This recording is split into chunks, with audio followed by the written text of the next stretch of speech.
Alors, bonjour à tous. Je m'appelle Lana Shaw. Je suis une des personnes qui est en master pour les meilleures pratiques de gestion d'utilisation pour l'eau à l'Université du Nouveau-Brunswick. Nous sommes très très heureux de parler des meilleures pratiques de gestion et l'utilisation d'outils climatiques et hydrologiques. Nous avons deux intervenants, Dr. Shelby et Dr. Shinyuki, qui nous ont aidés à développer et adapter l'utilisation de ces outils pour le long du bassin Volastock. Nous allons, euh, nous allons utiliser Interprofile comme nous avons fait la dernière fois. Si vous avez besoin d'une traduction en français, eh bien, vous allez sur le guide de l'utilisateur et vous entrez le code UNB 031422 et, euh, et cela vous permettra d'accéder à la traduction en simultané en français. Et donc, nous devrions commencer. Alors, maintenant, je vais passer la parole à mon collègue Tim et nous allons faire la reconnaissance des terres. Bonjour à tous.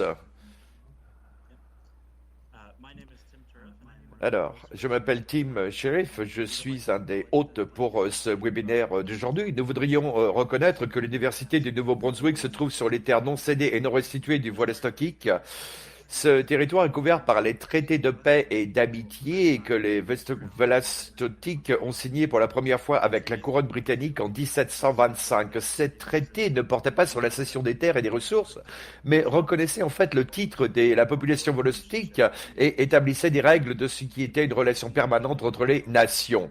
Le webinaire d'aujourd'hui porte principalement sur le Volestok et depuis des temps même immémoriaux, le Volestok est la ligne de vie des peuples Mbak, Volostokik, Palace Penobscot et Abenaki. Nous espérons que cette présentation vous aidera à en apprendre davantage sur la science du Volstock, tout en sachant que nous avons encore beaucoup à apprendre sur le plan culturel et spirituel pour mieux comprendre et apprécier les eaux que nous connaissons sous le nom de Volastock. Et maintenant, je repasse la parole au docteur Shelby.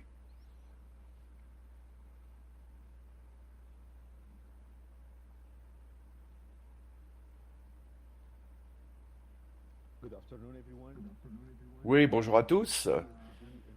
Je suis très heureux d'être invité à ce deuxième webinaire en ce qui concerne le bassin du Volostock, tout en évaluation et des pratiques. Nous allons rentrer plus en profondeur dans les modèles hydrologiques pour comprendre la structure des modèles et essayer d'avoir un paysage complet de ce qui se passe dans ce bassin. Quel est l'outil atmosphérique? Docteur Shelby, excusez-moi, peut-être vous pouvez reprendre le contrôle, s'il vous plaît? Non, il n'y a pas de problème, d'accord. Merci. Alors, pour commencer, quel est le modèle, quels sont les modèles atmosphériques? Quelles sont les différences entre ce modèle et le modèle du climat? Et pour les modèles qui représentent des processus physiques de l'atmosphère entre la Terre et l'océan et l'interaction mutuelle entre ces deux choses, eh bien, regardez cette photo pendant quelques instants.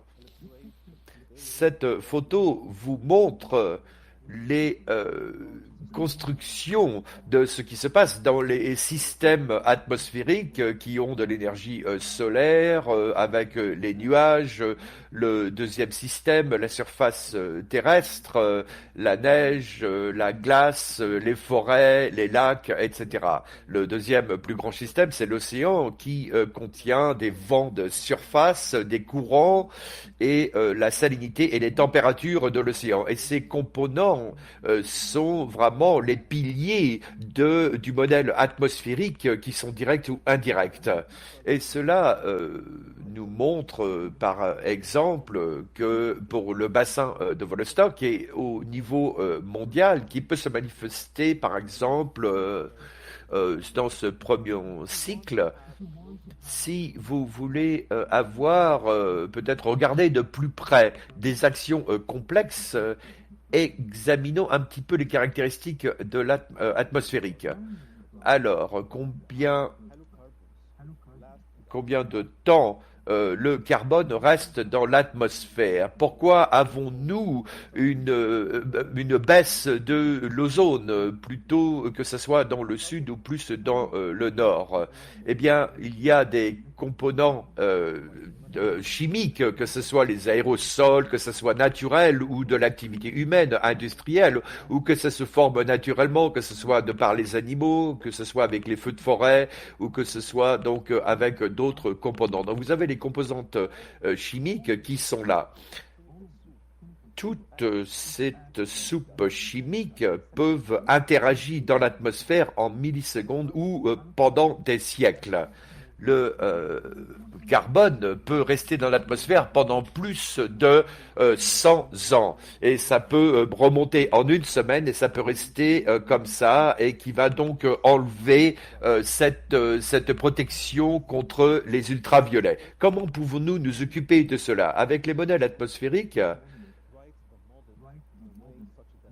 eh bien, sont des modèles pour que nous puissions conserver l'énergie, le momentum et la masse. Regardons un exemple.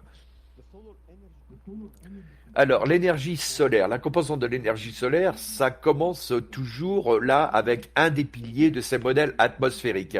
Et ça peut être très compliqué, mais les modèles atmosphériques font beaucoup d'approximations. Même cette photo peut montrer que l'énergie solaire peut avoir un effet sur l'énergie solaire qui repart, donc celle qui arrive et celle qui repart.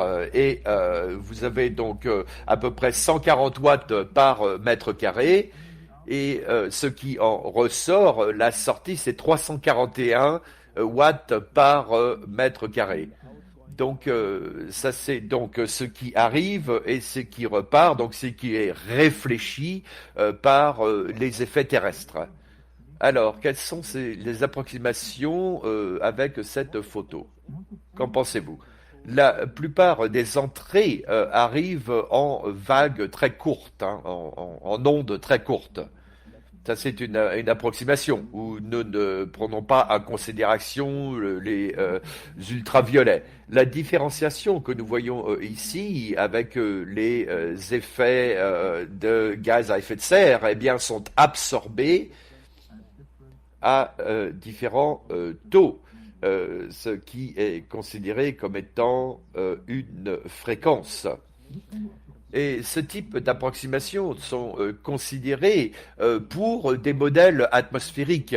Mais comment est-ce que ce modèle prédit ou simule les effets physiques et chimiques de l'atmosphère et des océans? Alors, nous avons les équations qui sont des formulations mathématiques pour le momentum, pour la masse et pour l'énergie. Et les variables de base sont présentes pour pouvoir résoudre cette équation, pour pouvoir avoir des prévisions météorologiques après 24 heures, par exemple, qui sont très très simples. Il faut savoir le vent en 3 dimensions, les composantes V et W. Vous devez connaître la pression, la température et l'évaporation de l'eau. Et tout cela, les vapeurs d'eau, pardon. Et donc tout cela se fait en 3 dimensions.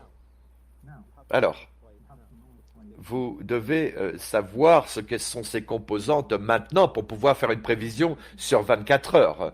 Et donc que ça couvre le globe, que ce soit de la surface jusqu'à 50 km de hauteur, qui semble très simple à faire hein, lorsque vous avez l'utilisation de ces données. Comment est-ce que vous allez résoudre cette équation? Vous devez dissecter les composantes d'atmosphérique et des océans en cubes. Alors, une fois que nous avons par exemple l'atmosphère horizontale et verticale, nous pouvons augmenter le nombre de x autant que nous le voulons pour pouvoir résoudre des caractéristiques dans l'atmosphère, que ce soit avec la Terre ou les océans. Mais ça dépend quelle est votre échelle ou vraiment ce que vous voulez faire, à quoi vous voulez aboutir. Revenons vers l'équation. Quelle est la différence entre le modèle climatique et le modèle météorologique? Alors, pour répondre à cette question, nous devons considérer les processus atmosphériques pour pouvoir essayer de mettre tout cela sur une échelle. Et donc, en dissectant, après avoir dissecté tout cet espace, nous devons mettre en place une méthode numérique sophistiquée pour pouvoir résoudre cette équation. Mais ça, c'est autre chose. Alors, tout d'abord, ce que nous avons compris avec cela, c'est que des phénomènes atmosphériques plus grands se passent sur une échelle plus longue, c'est-à-dire à moins de 100 mètres d'influence. Donc, ça va durer moins d'une heure. Et ensuite, ça disparaît. Si vous avez de la chance, vous avez par exemple vous avez peut-être les choses en kilomètres, vous pouvez les aller en kilomètres de hauteur et ça va durer pendant plusieurs heures. Mais vous avez aussi le spectre du réchauffement climatique, hein, et ça nous a pris plus de 50 ans pour comprendre son impact. Il y a des processus atmosphériques qui doivent être prévisibles et nous ne voulons pas des processus qui soient plus lents. Donc d'un côté, les modèles météorologiques n'incluent pas les processus plus courts comme les courants des océans, mais lorsque investi trop dans le modèle des nuages qui durent dans plus longtemps. Et donc, qu'est-ce que ça veut dire? D'un autre côté, les modèles climatiques incluent ces processus plus lents, mais négligent les processus de convection des nuages. Et donc, il n'y a pas de modèle atmosphérique pour toutes les échelles, hein, bien que nous ayons des centres atmosphériques qui investissent pour aller dans ce sens. Alors, ça vous montre les acronymes pour beaucoup de modèles qui sont existants. Le plus cher, c'est le DNS pour ces modèles. Euh, Personne n'utilise des NS, hein, qui sont des simulations donc numériques directes, pour des prévisions météorologiques, hein. Et puis évidemment aussi ce qui est pertinent, c'est vraiment Original Climate Model, le OCM. Et donc vous avez donc aussi le modèle mondial, le GCM, à donc l'échelle la plus large en ce qui concerne les prévisions. Encore une fois, très peu de centres atmosphériques peuvent faire passer le DCM sous 1 km. Il y en a quelques-uns, mais très peu. L'historique des modèles climatiques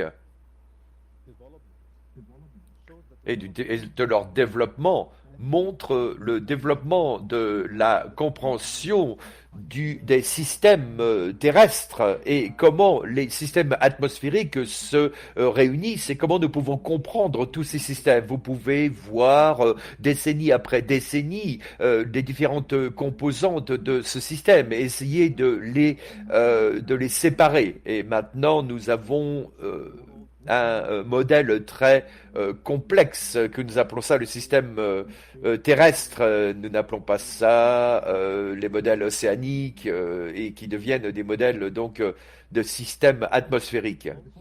Le développement ont été aussi importants avec la puissance des ordinateurs, évidemment. Nous avons pu avoir des prévisions météorologiques à 24 heures qui sont très très bonnes avec des super ordinateurs et cela, ça a commencé en 2009. 10 ans plus tard, nous sommes passés à de très hauts débits. Alors, techniquement, le modèle régional donc s'appuie sur des informations qui arrivent des modèles mondiaux climatiques. le RCM qui résout, pardon, des phénomènes terrestres qui ne sont pas observés par le GCM. Et ça, c'est donc une, nous avons donc des calculs qui se font beaucoup plus facilement. C'est facile d'utilisation et donc vous pouvez simuler n'importe quelle région à travers le monde. Et dans les diapositives suivantes, je vais vous montrer quelles sont les applications pour ces modèles régionaux. Alors,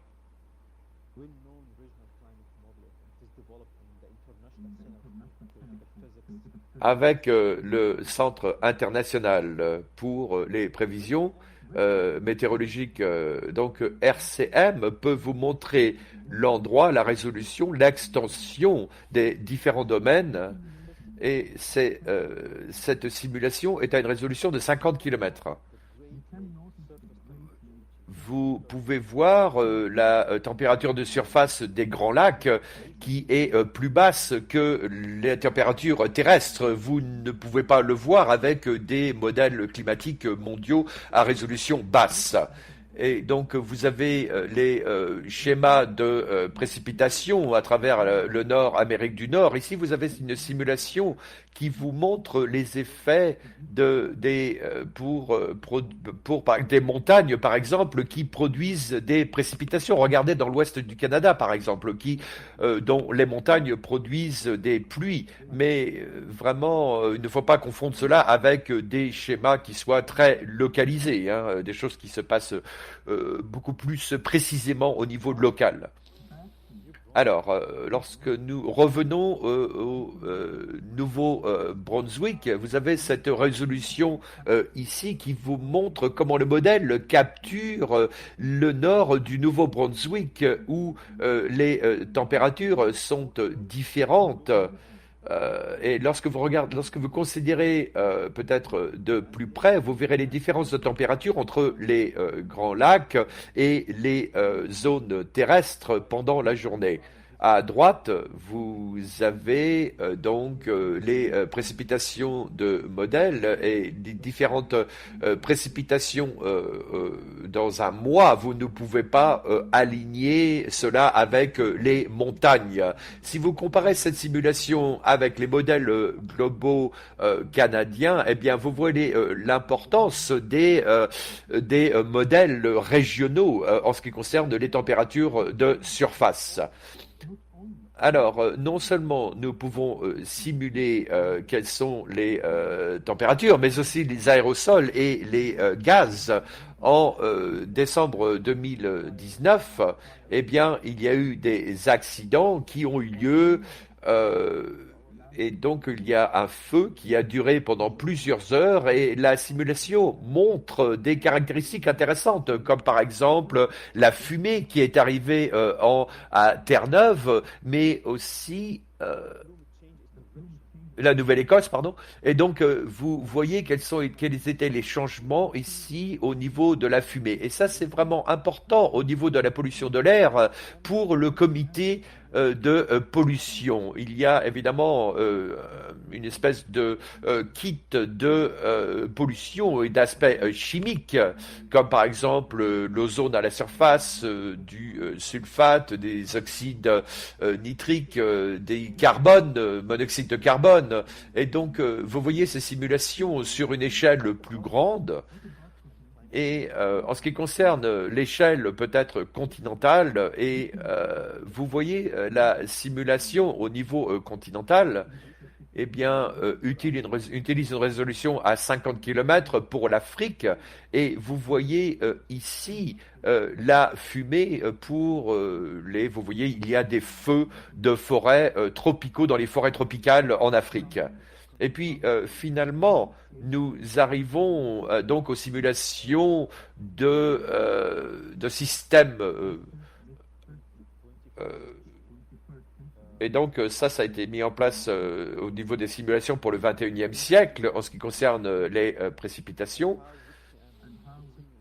Et comment nous pouvons simuler une échelle beaucoup plus grande de zones climatiques, que ce soit du centre Afrique au centre de l'Europe. Et donc le message qui doit passer, c'est d'utiliser ces modèles et RCM pour pouvoir faire des simulations beaucoup plus compliquées pour l'hydrologie, pour les changements climatiques, les zones de température de surface, ainsi que les données chimiques de l'atmosphère. Merci beaucoup. Je prendrai vos questions tout à l'heure. J'écouterai vos questions tout à l'heure. Merci beaucoup. Merci beaucoup, Dr. Chelebi. Et donc, nous écouterons les questions à la fin de la séance. Vous pouvez les écrire et nous essaierons d'y répondre. Vous pouvez les mettre dans la boîte de clavardage. Et donc, docteur Key, vous pouvez maintenant faire votre présentation. Oui, merci beaucoup. Alors, bonjour à tous. Je suis très heureux de participer à cet événement. Pour ceux qui n'étaient pas présents au dernier webinaire, je m'appelle Junichi. Je suis un chercheur scientifique à l'Université du Maryland. J'ai mon doctorat en ce qui concerne les phénomènes météorologiques. Et après, je suis arrivé à l'Université du Maryland et je suis donc devenu un chercheur scientifique.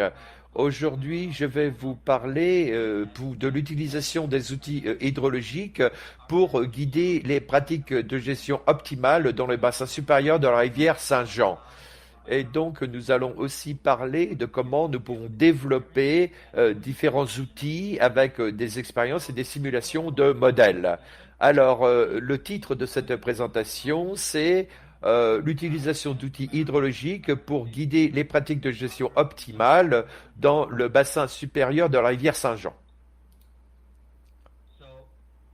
Alors, nous allons parler pendant cette présentation des problèmes de ressources en eau ainsi que des meilleures pratiques de gestion pour s'occuper de ces problèmes de ressources d'eau. Nous allons parler du modèle hydrologique, le SWOT, le modèle SWOT, et qui utilise l'évaluation, les meilleures pratiques de gestion. Et ensuite, j'aimerais parler des outils d'aide à la décision et les applications dans vos recherches. Et puis, nous ferons la conclusion après cela. Alors, comme nous le savons, les problèmes d'eau potable sont vraiment grands à cause de l'activité humaine et du changement climatique. Hein. Et le changement climatique va probablement va être problématique avec donc des choses beaucoup très extrêmes. Hein. Et donc, vous avez 70% de l'eau douce de la planète qui est utilisée pour l'agriculture. Hein. Évidemment, la pollution des océans a aussi malheureusement dégradé les problèmes d'eau de source. Alors, pour essayer de s'occuper des problèmes, eh bien, les meilleures pratiques de gestion, ce serait que nous puissions utiliser. Et donc, ces pratiques sont utilisées pour prévenir l'érosion des sols, réduire les pertes de nutriments, conserver l'eau du sol et maintenir la productivité des terres. Mais cependant, les questions sont là lorsque nous parlons et où nous devrions mettre en place ces solutions de meilleures pratiques de gestion.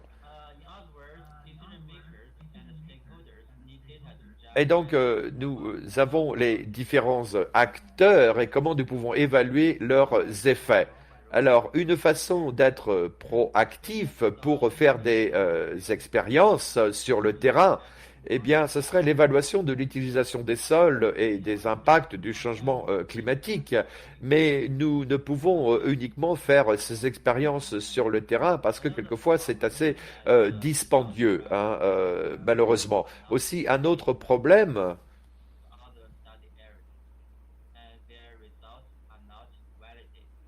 l'interprète a perdu la connexion.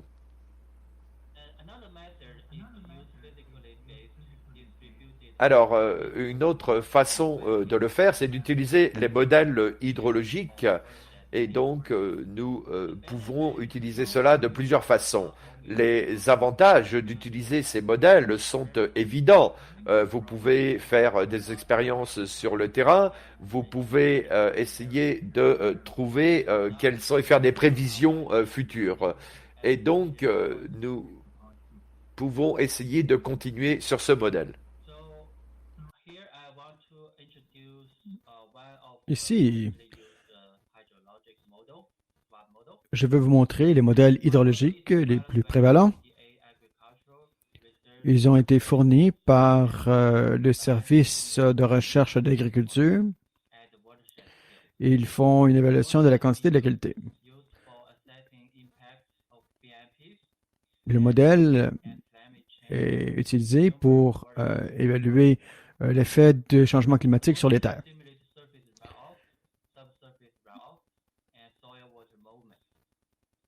Il évalue les sols ainsi que leurs mouvements.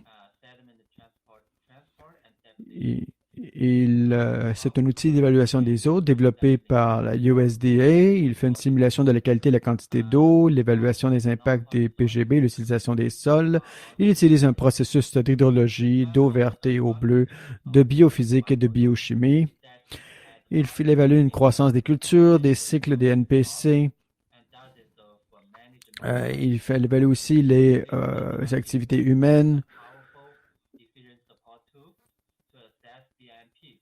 Cela peut nous aider à faire des évaluations des changements sur le sol.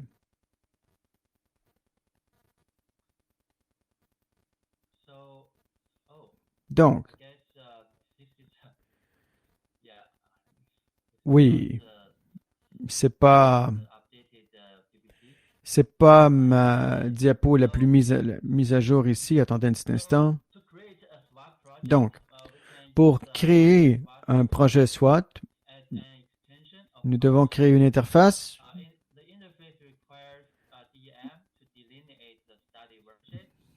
Nous avons, pour créer un modèle hydrologique, nous utilisons un modèle numérique d'évaluation pour créer une réponse unique pour chacune des utilisations est utilisée au sein de ce modèle et il est un modèle distribué. Le processus HRU sont résumés au sous-bassin et ils sont redirigés dans des trajets de rivière sous le bassin. C'est vraiment les utilisateurs qui veulent y avoir accès peuvent avoir accès à toutes ces données.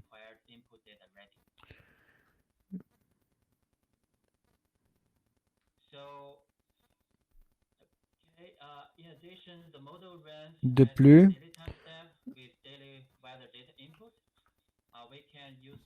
il y a un modèle de saisie. Nous devons, à l'entrée du SWOT, on doit entrer les données de météo quotidienne, les précipitations, la température, la vitesse du vent, le rayonnement solaire, l'humidité.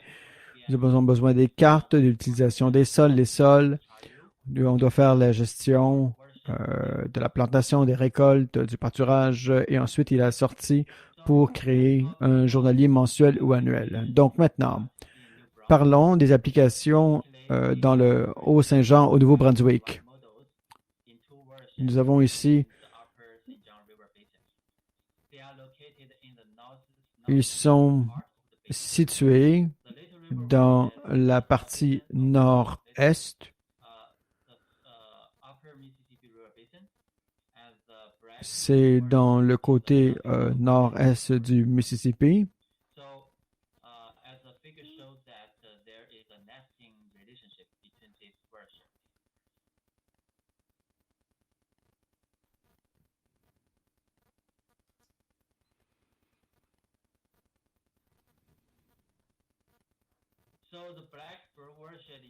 Donc, cela est situé dans le bassin du ruisseau Black.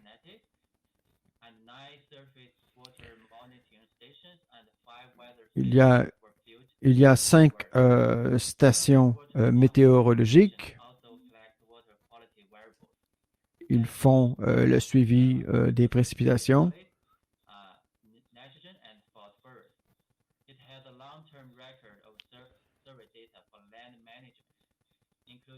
Il y a une gestion des terres.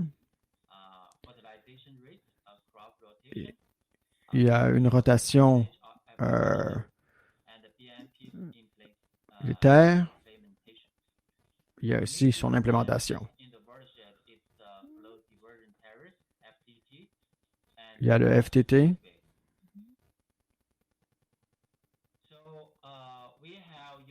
Donc, nous avons utilisé la localisation BBW et cela a été utilisé pour en faire la calibration.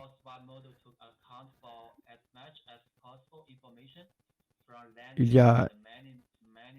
est important d'obtenir le plus de données possible pour pouvoir faire la gestion des terres.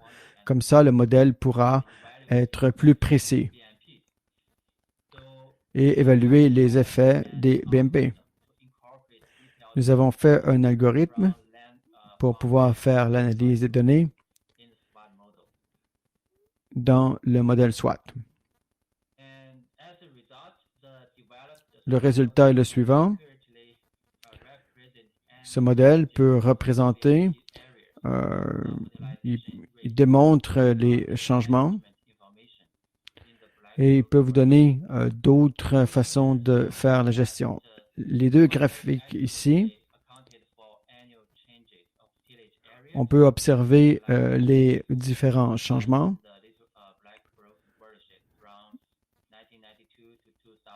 Des données qui ont été faites à partir d'enquêtes sur le terrain de 1992 à 2011.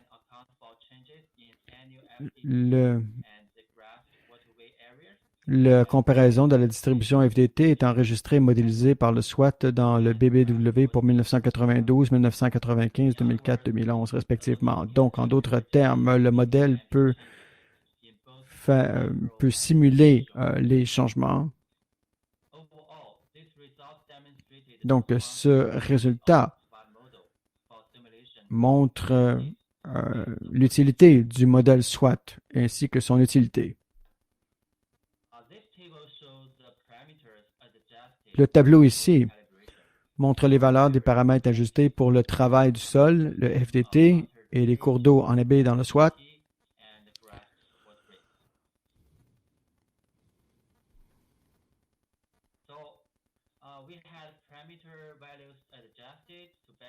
Nous avons ici des valeurs qui ont été ajustées pour voir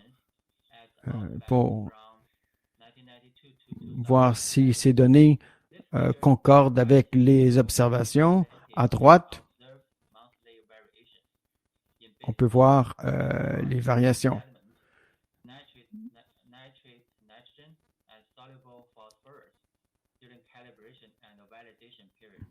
La comparaison des variables mensuelles de la quantité d'eau modélisée et observée dans le SWAT dans le bassin de la mer Baltique pendant la période d'étalonnage. Et on voit ici que le modèle est calibré par rapport à ces périodes de validation. De plus, ces modèles peuvent aussi obtenir des résultats à plus haut terme. Ici, on peut voir la distribution des charges annuelles des sédiments SRU. On peut voir ici que des terres agricoles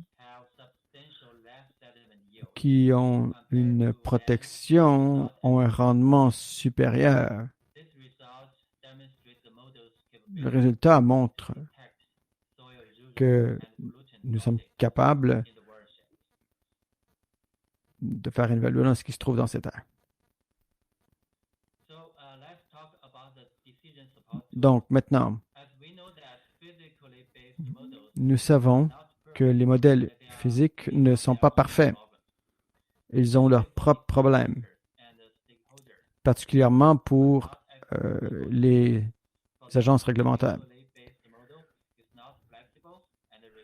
Les modèles, les désavantages du modèle hydrologique sont sa flexibilité, sa complexité, les procédures de configuration de modèles, des exigences en matière de données intensives, et il est difficile à utiliser. Les agences réglementaires ont besoin d'un outil facile à utiliser. Donc, nous réalisons qu'ils ont besoin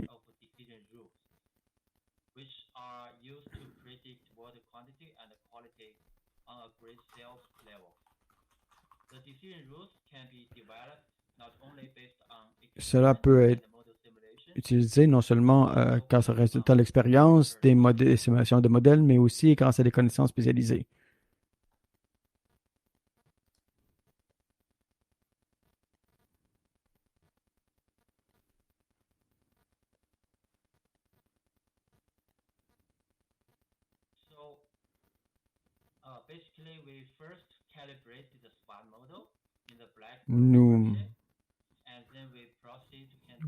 Voici un modèle de régression basé sur des simulations de modèles.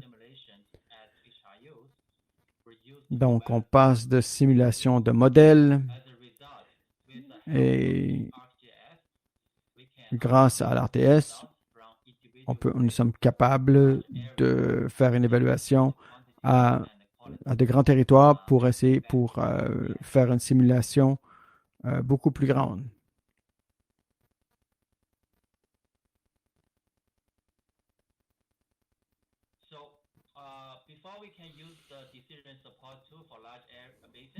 Donc, avant de faire de l'évaluation du DSS, bon, pour être capable de le faire, le DSS est utilisé pour simuler la quantité et la qualité de l'eau.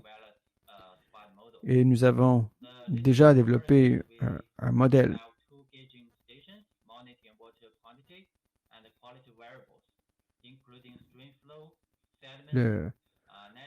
Nous avons donc nous avons comparé la simulation du SWOT et du ALRW grâce à un outil non calibré par les paramètres par défaut. Et il y en a un qui est calibré. Donc, il y en a un qui est calibré et l'autre non calibré.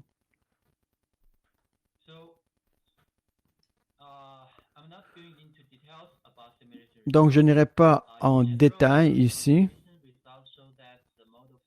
mais nous pouvons voir que nous pouvons voir ici une simulation comparative entre la qualité et la quantité.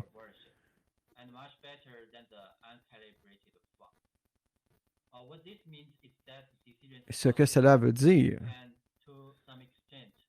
c'est que l'on peut, jusqu'à une certaine mesure,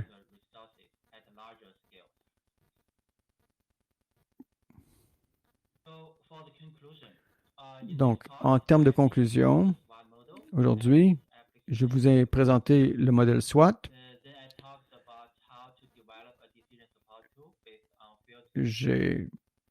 Je vous ai parlé du système d'aide à la décision qui a été mis au point pour évaluer les impacts d'utilisation des terres et des PGB sur la quantité et la qualité d'eau dans les grands bassins versants non jaugés du Nouveau-Brunswick.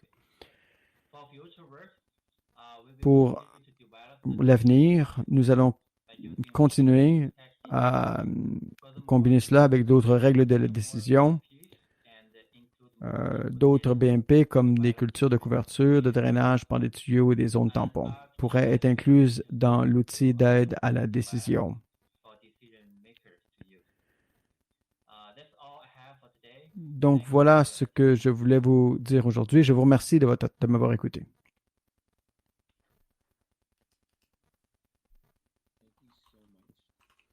Merci beaucoup. Donc maintenant, nous allons voir l'occasion de répondre aux questions de la part du public. Donc, je vous invite à écrire vos questions dans la boîte de clavardage et je vais faire de mon mieux pour pouvoir toutes les lire et tenter d'y répondre. Si jamais une question à la toute fin n'a pas été répondue, vous pouvez nous envoyer un courriel et nous pourrons y répondre ultérieurement. Nous allons tenter de trouver la meilleure personne pour y répondre. Nous avons ici notre première question. Donc, est-ce que la question est la suivante, est-ce que le modèle SWOT peut être utilisé pour accélérer le... Bon, je vais demander de poser la question à Daniel. Oui, je peux répondre à cette question rapidement. En théorie, je crois que le modèle SWOT peut faire cela. C'est un module de forêt. Il n'est pas très bien adapté. Il n'a pas été fait pour faire la gestion des forêts.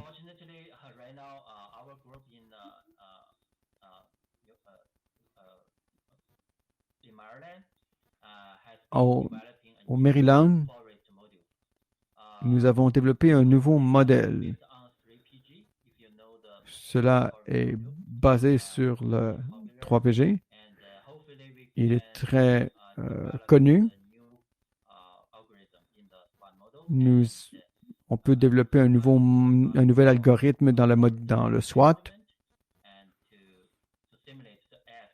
pour pouvoir faire une simulation de l'hydrologie dans la gestion. Le modèle SWOT n'a pas été fait pour cette utilisation.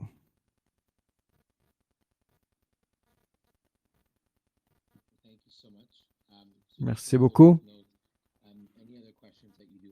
Y a-t-il d'autres questions? Si vous en avez, n'hésitez pas à les écrire. Donc, si vous avez des questions, écrivez-les dans la boîte de clavardage. Et on les ajoutera à la toute fin. Donc, si vous avez des questions, une fois de plus, je vous invite à les écrire. Merci beaucoup, Kim. Donc, pouvez-vous nous dire comment pouvez-vous avoir l'enregistrement? Les enregistrements seront disponibles en français et en anglais. À propos des enregistrements qui ont eu lieu par le passé,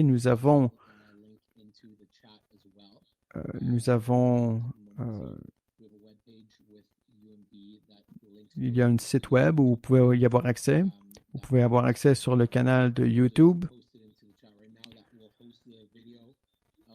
Sur ce canal YouTube, vous trouverez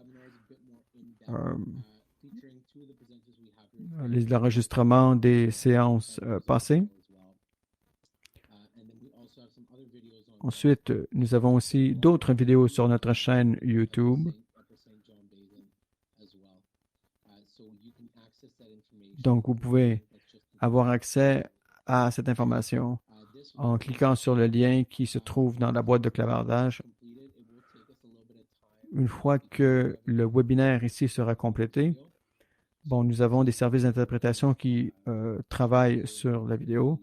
Et une fois que les interprètes auront terminé de faire l'interprétation, alors l'interprétation en français sera disponible sur la page web. Les études sur ces webinaires, celles où nous avons accès, sont en anglais. Nous allons voir s'il y a des documents qui auront été traduits en français. Un de nos chercheurs qui travaille sur ce projet est francophone et nous tenterons de voir si l'information sera aussi disponible en français. Nous allons voir s'il y a une copie disponible en français.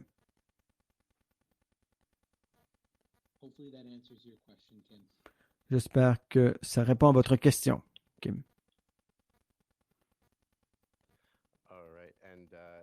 D'accord. Merci beaucoup, Kim. Kim nous a aussi dit que de voir comment on peut avoir accès au SWAT. Est-ce que c'est un logiciel open source? Quel langage de programmation a-t-il été écrit? Est-ce que le code source est disponible? Mais pour tous ceux qui ne veulent pas nécessairement avoir accès au code source, comment les employés du gouvernement, les gestionnaires d'État peuvent avoir accès à votre programme pour ainsi l'utiliser? Dr. Shi, Dr. Shelby, peut-être que l'un d'entre vous peut répondre à cette question. Voulez-vous y aller? D'accord.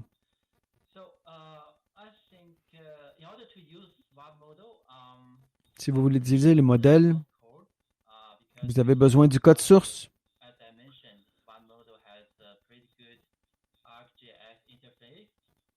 Celui-ci a une bonne interface. Vous pouvez le télécharger.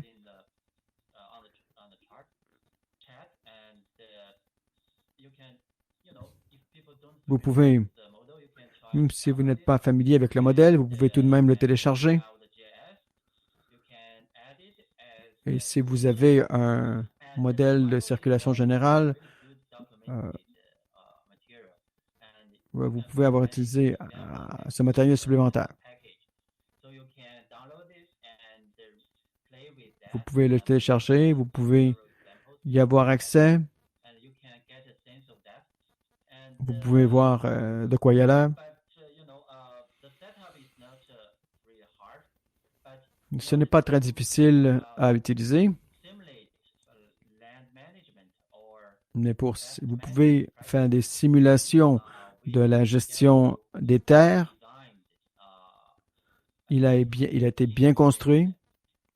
Il a été fait pour entrer des données facilement. De plus, nous avons un service de données. Donc, c'est très important pour pouvoir faire une bonne évaluation.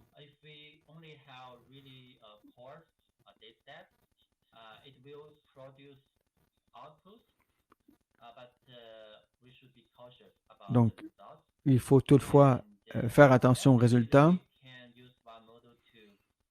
Vous pouvez utiliser ce modèle pour faire des évaluations sur l'impact des changements climatiques. Ce qui est important de se rappeler, c'est la saisie et comment on peut l'utiliser, comment on peut utiliser l'information, comment on peut générer des données, des résultats exacts.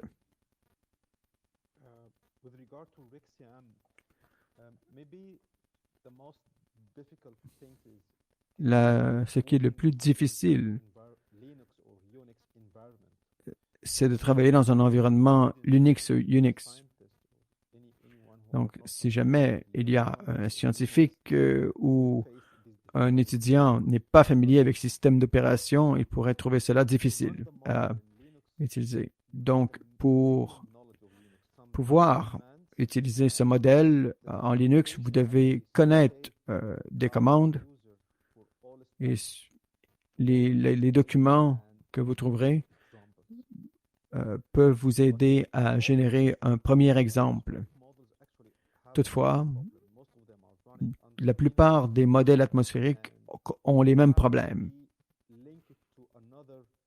Ils doivent être liés à un système de visualisation.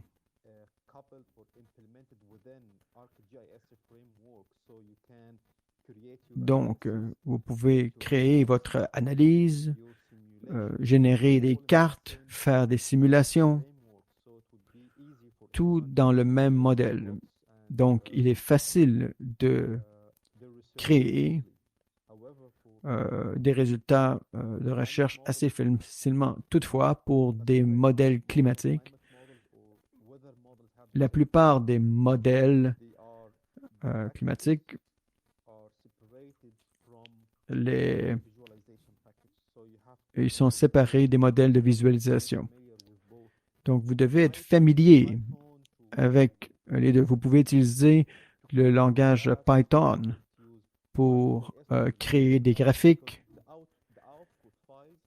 parce que le fichier généré peut être utilisé de toutes sortes de façons. Il peut être utilisé par d'autres logiciels de visualisation. Et il est difficile toutefois de passer d'un environnement Linux à un environnement Windows. C'est beaucoup plus facile de cette façon. Aussi, du point de vue du développeur, si vous voulez développer quelque chose avec un code, vous devez être familier avec Fortran. Je me porte à la défense de Fortran parce qu'il y a un point de vue que Fortran est un langage de programmation qui n'existe plus,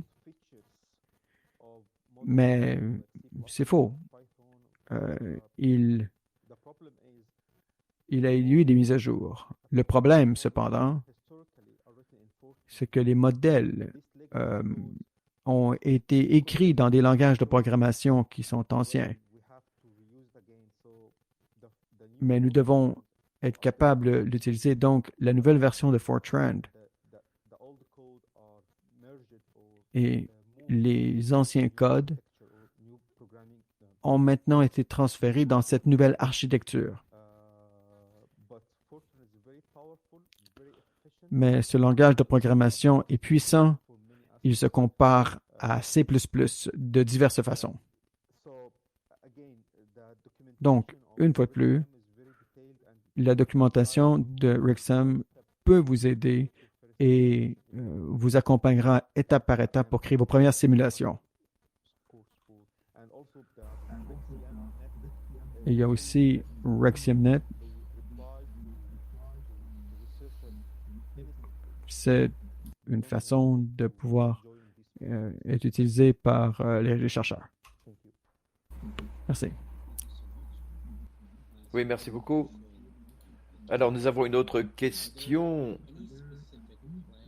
Y a-t-il un planning spécifique pour l'Université du Nouveau-Brunswick d'offrir des classes pour ce modèle qui est utilisé? Peut-être c'est une question que le Dr Borg à laquelle le Dr Borg peut répondre.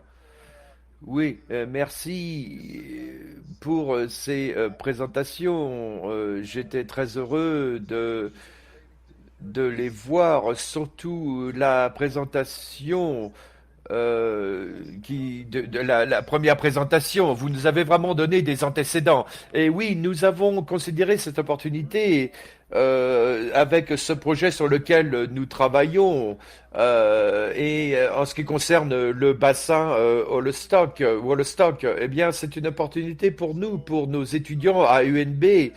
Et donc, depuis à peu près un an, j'ai réfléchi à ce que nous pouvions proposer à nos étudiants. Il y a eu un certain intérêt qui est ressorti pour offrir un cours universitaire à ce sujet. Et ce cours sera probablement aligné avec les différents articles qui sont sortis récemment, c'est-à-dire depuis l'année dernière. Et donc oui, l'intention c'est d'avoir un cours au mois de mai en s'attendant qu'il y aura d'autres classes qui seront disponibles et offerts avec ce bassin du Wollstock. Merci beaucoup. Alors la prochaine question dans la boîte de clavardage, c'est comment est-ce que ces outils complexes d'évaluation, comment ces outils complexes d'évaluation peuvent être utilisés d'une façon facile pour un foyer moyen. Je ne comprends pas vraiment la question. Qu'est-ce que vous voulez dire par un foyer moyen? Peut-être Peut-être la personne qui a posé la question peut préciser sa pensée, mais je vais essayer de répéter la question. Donc, en utilisant les modèles qui nous ont été, le modèle qui nous a été présenté dans ce webinaire, d'une façon peut-être plus large, plus générale, est-ce qu'il y a quelque chose qu'un foyer moyen, comme une famille ou un propriétaire de terrain ou de maison, puisse utiliser quelqu'un qui est proche d'une rivière ou d'un... est-ce que c'est quelque chose qu'il pourra utiliser dans leur vie quotidienne lorsque nous parlons du changement climatique et l'impact du climat sur ces personnes-là?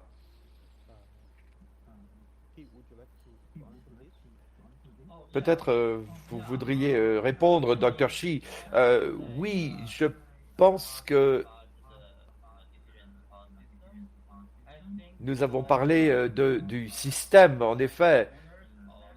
Je pense que les propriétaires terrestres euh, pourraient utiliser ces outils. Nous pourrions offrir un outil qui soit peut-être un peu plus simplifié, dans lequel ils pourraient investir pour pouvoir faire une évaluation de l'impact que le changement climatique aura sur eux et comment ils peuvent gérer leurs terres euh, d'une façon plus efficace. C'est la raison pour laquelle nous travaillons sur ces outils.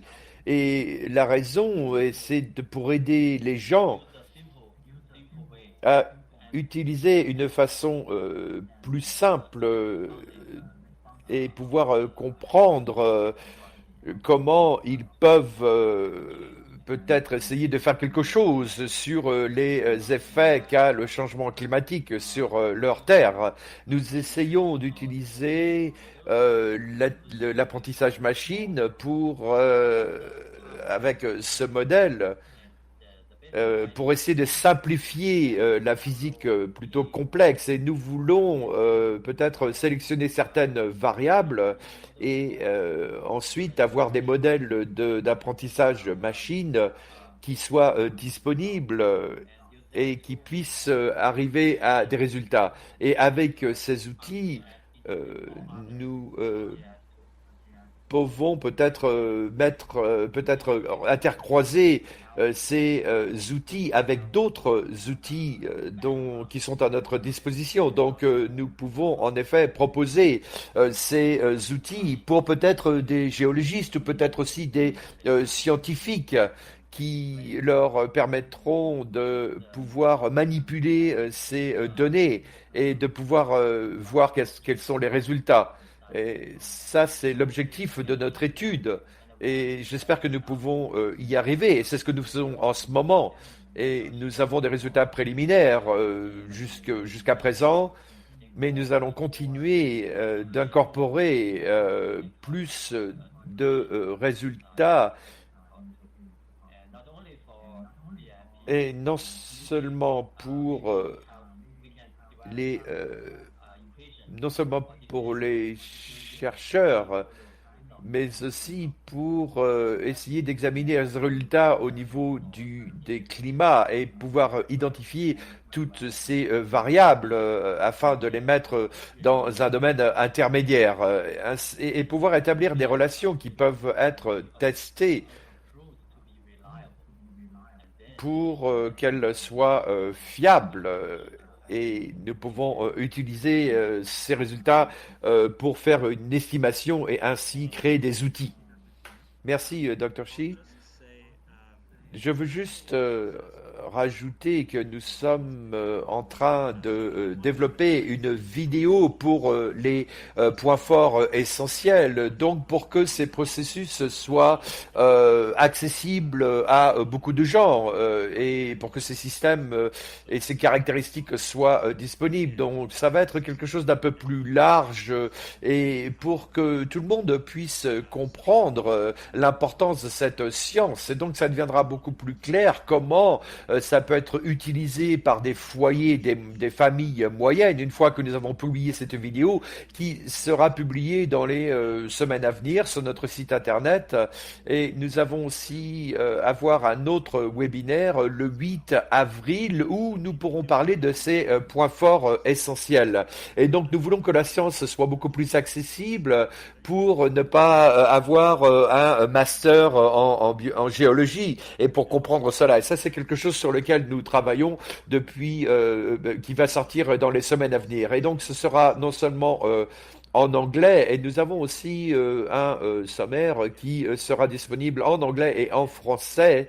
Et donc, j'ai mis un lien pour faire des commentaires et pour que vous nous disiez quelles sont les ressources que vous voudriez recevoir. Vous pourrez répondre à ce sondage. Et donc, c'est très important de recevoir des commentaires quant à ce webinaire pour pouvoir nous améliorer avec le prochain webinaire.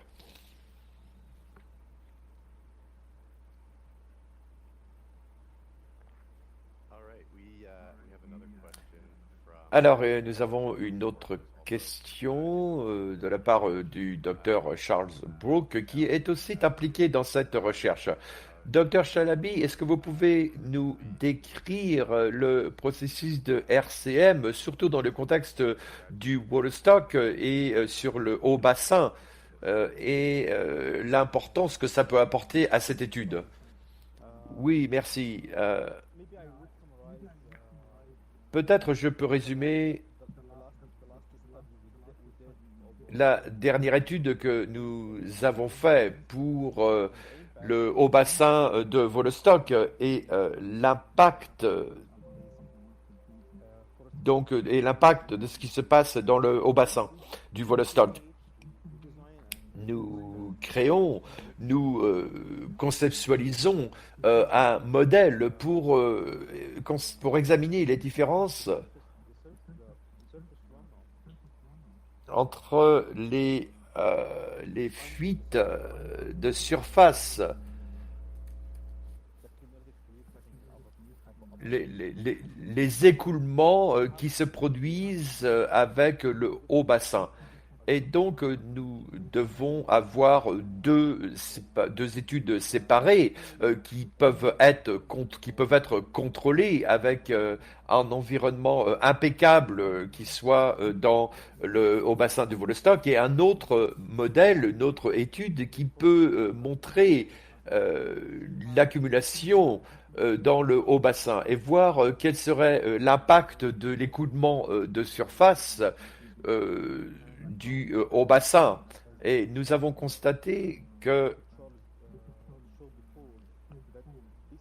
comme je l'ai montré plus tôt, nous avons vu que nous avons une augmentation des écoulements de surface et qui aura un impact important sur, par exemple, l'agriculture,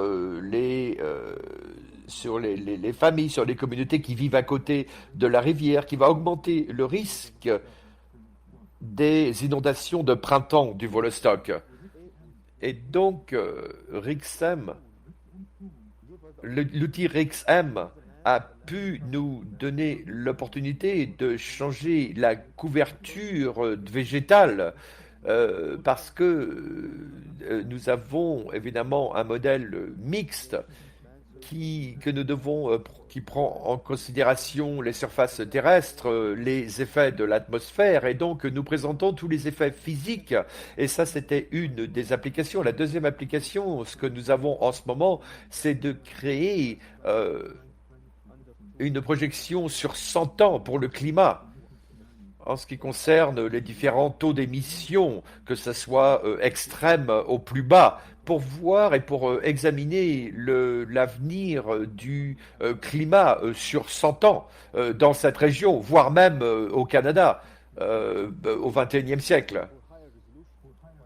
Alors pour une résolution plus haute, pour une plus grande résolution, ça n'a pas été fait auparavant parce que les scénarios du changement climatique disponibles qui ont été produits par le gouvernement sont à 50 ou 25 kilomètres de résolution au plus fort. Et donc vous pouvez constater ces sorties de fichiers avec l'atlas climatique.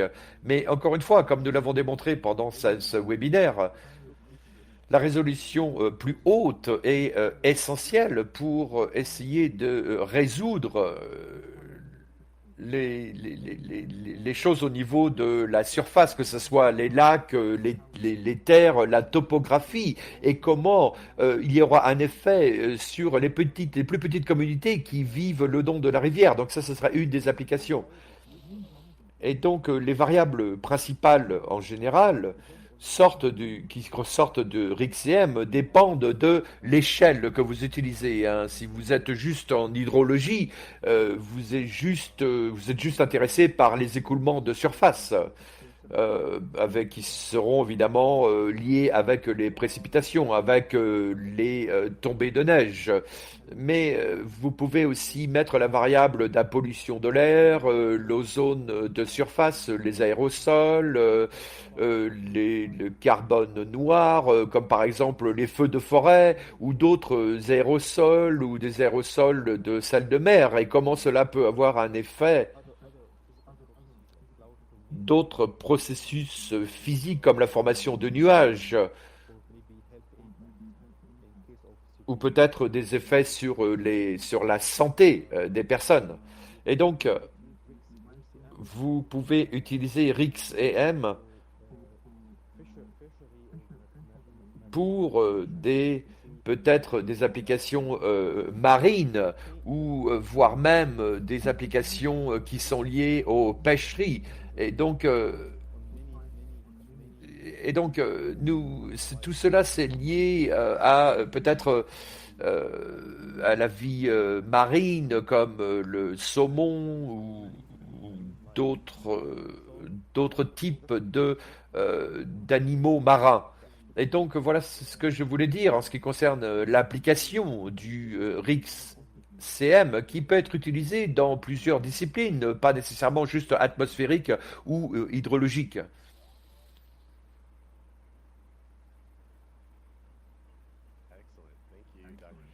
Très très bien, merci Dr. Shelebi. Juste pour vous rappeler de poser vos questions dans la boîte de clavardage, il nous reste encore un peu de temps, donc nous sommes heureux de répondre à d'autres questions, mais en attendant, je vais peut-être faire la promotion de Facebook. Sur Facebook, nous avons donc publié la vidéo dont nous parlions tout à l'heure, et nous allons avoir un enregistrement en anglais et en français de ce webinaire, ainsi que les webinaires précédents où nous avons partagé les rapports techniques. Nous avons parlé sur notre page Facebook, donc soyez certains de suivre notre page Facebook et de vous abonner. Et certains peut-être d'entre vous ont vu nos webinaires sur cette plateforme, et nous allons continuer de faire des mises à jour sur cette plateforme en particulier. Voilà, c'est super. Alors, allez-y, continuez de poser vos questions. Nous sommes là pour y répondre et nos intervenants sont là pour y répondre, hein. N'hésitez pas à poser des questions, s'il vous plaît.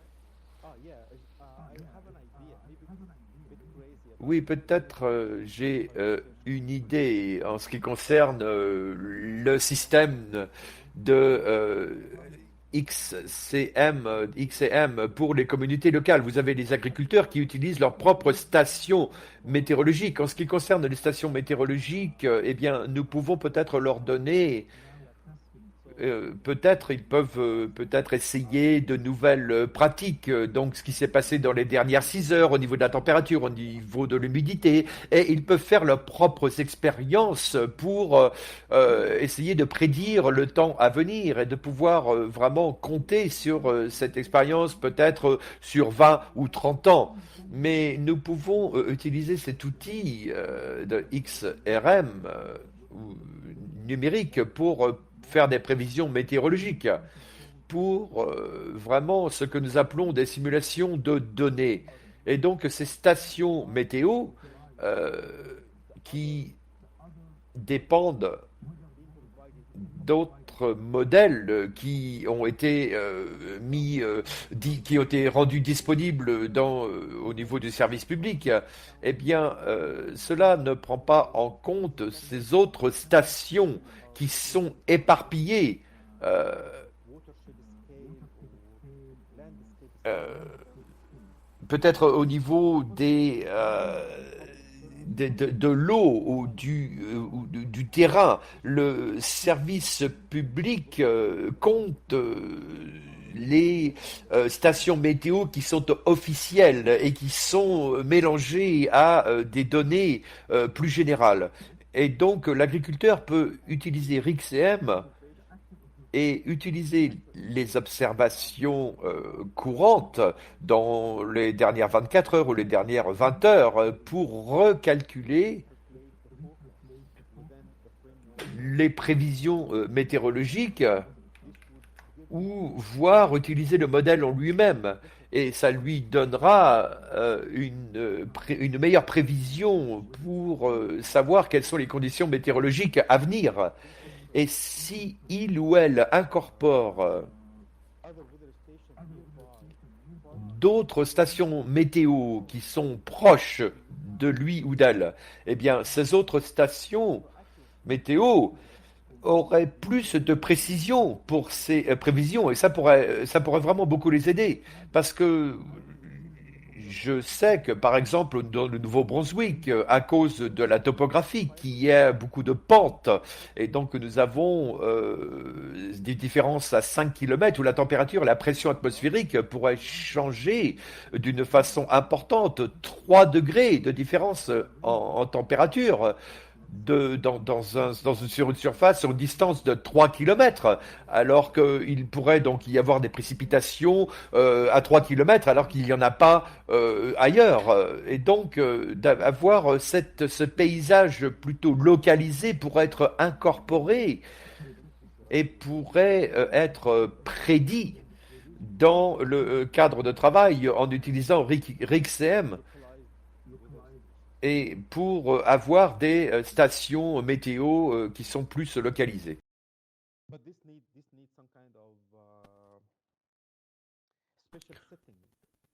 Nous avons besoin ici.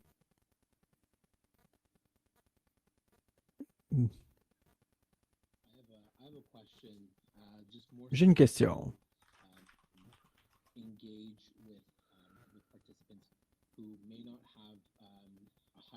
Si nous voulons parler avec des participants qui n'ont pas de connaissances techniques et qui veulent tout de même comprendre l'information, alors la question est la suivante.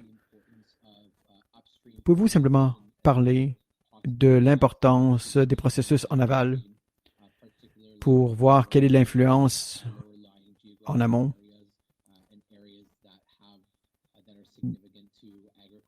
dans des régions où il y aura un plus grand impact sur l'agriculture, les communautés? C'est une question pour soit Dr. Chalabi ou qui. Ou si vous voulez tous les deux y répondre, allez-y. Je n'ai pas grand-chose à dire sur ce thème. Sauf vous parler un peu de mon expérience et de mon expertise. Je peux vous parler un peu de cela. Le processus en amont est important. Quant à l'hydrologie,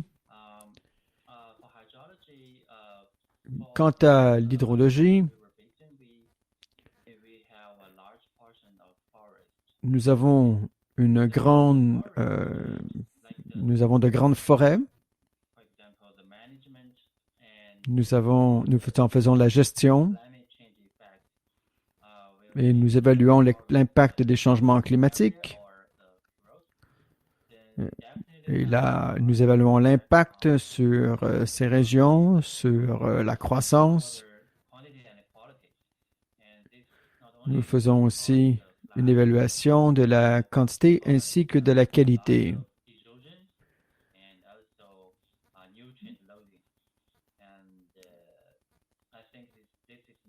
Je crois que ce n'est pas seulement en hydrologie.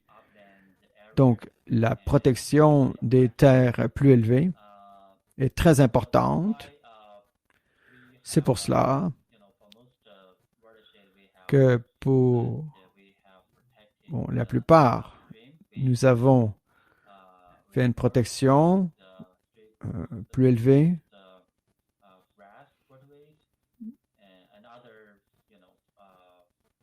Et nous avons aussi d'autres pratiques. Donc, je crois que cela est très important. Pour l'aval, la plupart des terres agricoles sont situées à un niveau moins élevé. Donc, quand l'agriculture est gérée par l'activité humaine et celle-ci a un impact. Voilà ici un enjeu et un enjeu qu'on ne voit pas toujours, c'est la protection en amont. Lorsque vient le temps de faire l'évaluation de la qualité en hydrologie. Merci. Peut-être que je pourrais ajouter quelque chose quant aux enjeux des températures des courants. Cela nous donne l'occasion de faire une évaluation de l'eau en surface.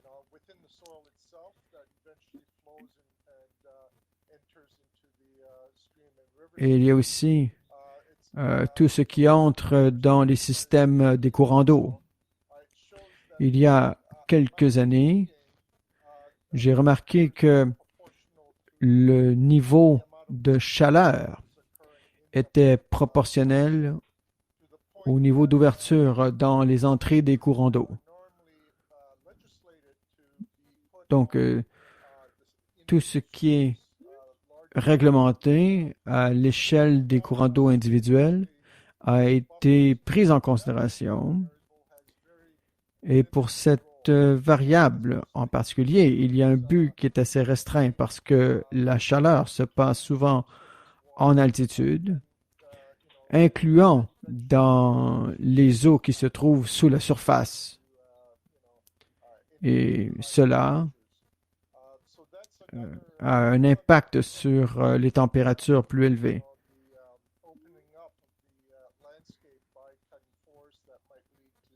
Donc, il y a un impact sur les températures plus élevées. Cela peut créer toutefois des problèmes. D'accord.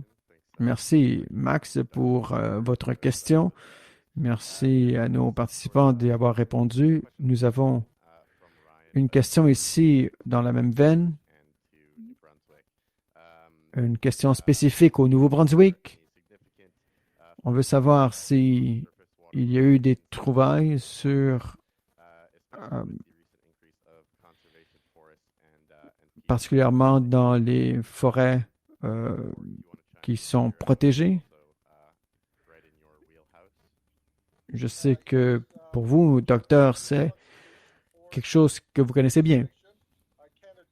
Quant à la législation, je peux en parler, mais ce que je peux vous dire, c'est que selon des études que j'ai faites dans l'année dernière, c'est qu'en ouvrant les eaux et en incorporant plus de coupures, cela a un impact sur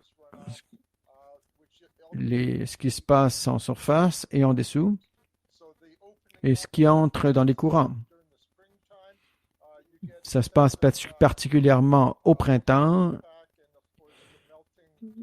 Il y a la chaleur excessive en excès qui sort des bancs de neige Il y a la chaleur, il y a beaucoup d'eau. Cela entre dans les systèmes de courant d'eau. Cela se passe assez rapidement, plus rapidement que si, par exemple, il y avait de l'ombre. Donc, en fait,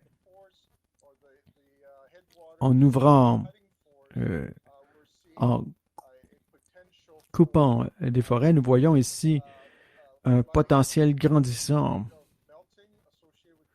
un potentiel grandissant de fonte plus rapide et des inondations à plus haute fréquence. Et avec les changements climatiques, les masses d'air du sud du Nouveau-Brunswick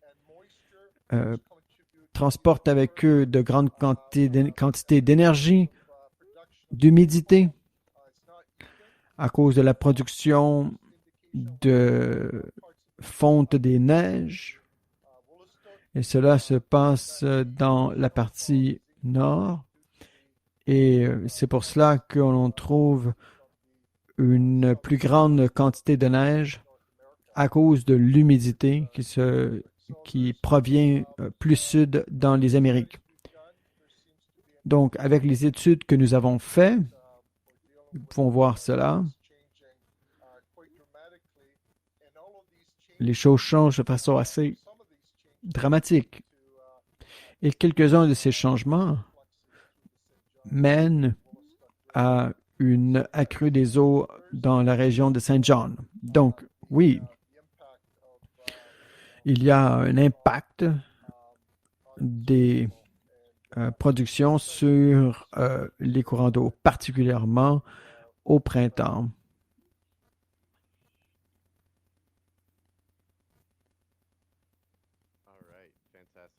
D'accord. C'est fantastique, Brian. J'espère que cela a répondu à votre question. Je vais poser une dernière question et ensuite on va terminer ce webinaire. Je vous remercie d'être venu, d'avoir participé aujourd'hui. Je vous souhaite, j'aimerais bien que vous puissiez remplir aussi la feuille de commentaires à la toute fin. Donc, y a-t-il un intérêt particulier pour parler avec des personnes qui seraient beaucoup plus intéressées? Et si c'était le cas, alors je vous ai écrit à l'écrit, mais ma question pour terminer est la suivante. Pour terminer cette présentation, alors la voici. Dr. Shea et Dr. Shelby, quand vous avez adapté ces outils, quand vous les avez préparés pour ces recherches, que croyez-vous que était son utilisation? Devait-il être utilisé pour faire un changement de réglementation, soit pour aider les propriétaires de ces terres? Donc, pouvez-vous nous dire qu'est-ce que vous imaginez au départ quant à l'utilisation de vos outils?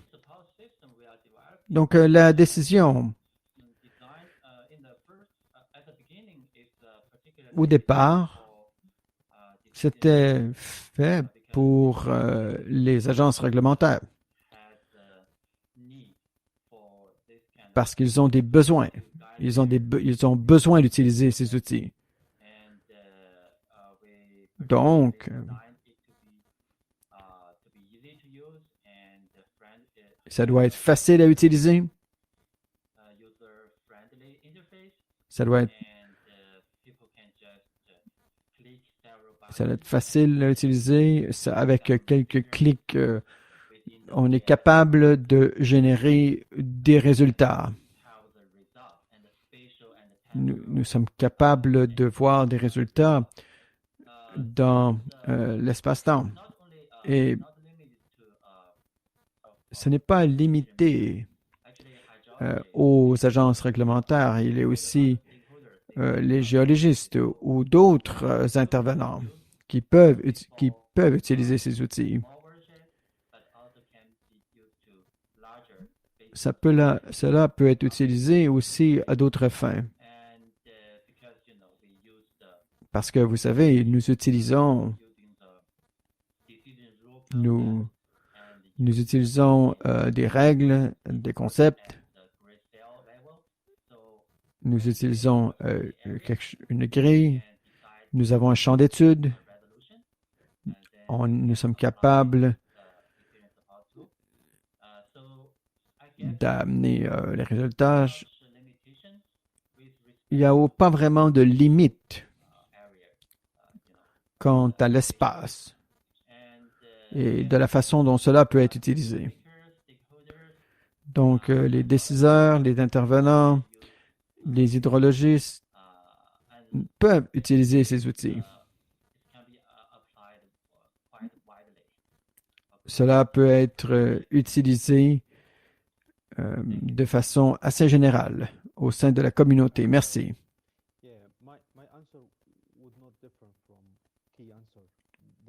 Ma réponse est très similaire à celle du Dr. Shi. Beaucoup de partenaires, d'intervenants peuvent être intéressés à faire une évaluation.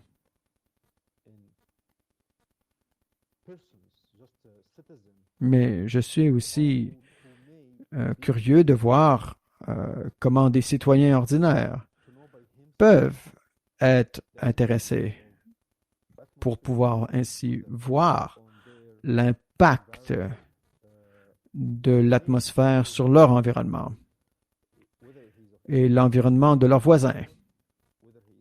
Que ce soit pour un fermier, un pêcheur, parfois, avec l'information disponible au public, l'information disponible au public n'est pas très utile.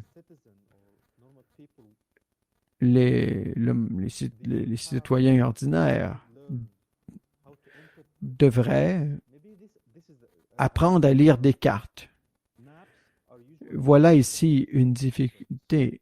Les cartes sont souvent lues par des experts. Il faut être formé pour pouvoir les lire. Mais il faut trouver un moyen de vulgariser ce que l'on trouve sur les cartes. On pourrait même créer une méthode de toute pièce pour que cette carte soit facilement lisible. Ainsi, on serait capable d'avoir d'informations beaucoup plus larges. Pas quelque chose de toujours très précis. Mais lorsque je pense à cela, je ne sais pas si cela répond à votre question.